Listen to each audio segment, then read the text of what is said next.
మీరు ఎన్నో ఊర్లు చూసుంటారు. కానీ అన్ని ఊర్ల కన్నా భిన్నమైనది ఈ గ్రామం. ఆ ఊరిలో ప్రతి ఇంటికి ఒక వేశ్య ఉండాలి.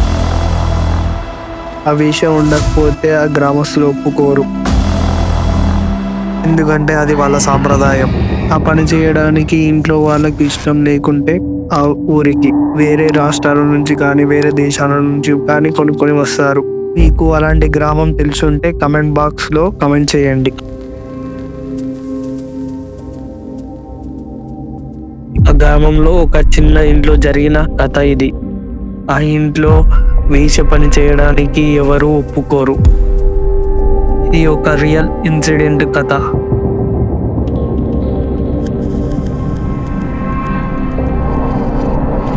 ఒక అమ్మాయి పేరు చెప్పను కానీ మనం అనుకుందాం మీరా అనే ఒక నేమ్.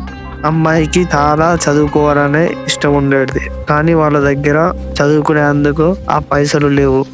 వీరు వాళ్ళ ఇంటికి వచ్చి మేము చదివిపిస్తామనే మాటలు చెప్పారు. దాంతో ఆ అమ్మాయి తల్లిదండ్రులు వీళ్ళతో పంపించారు. కానీ వాళ్ళు చెప్పిన అన్ని అబద్ధాలే.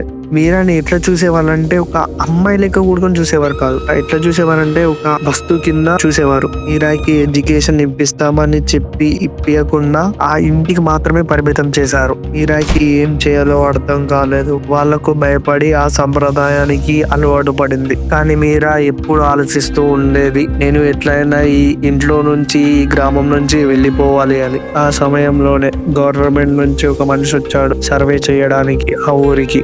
మీరా ధైర్యం చేసుకుని ఆ మనిషిని కలిసింది. మీరాకి జరిగిన అన్యాయం గురించి చెప్పింది. ఆ సర్వే అతను పోలీసులను తీసుకుని వచ్చి మీరాని కాపాడాడు. మీరా ఆ ఉచ్చులో నుంచి బయటకు వచ్చింది. ఇక పోలీసు వాళ్ళు వాళ్ళ ఇంటికి మీరాని పంపించారు. ఆ గ్రామస్తులందరికీ ఒక గుణపాఠం నేర్పించింది.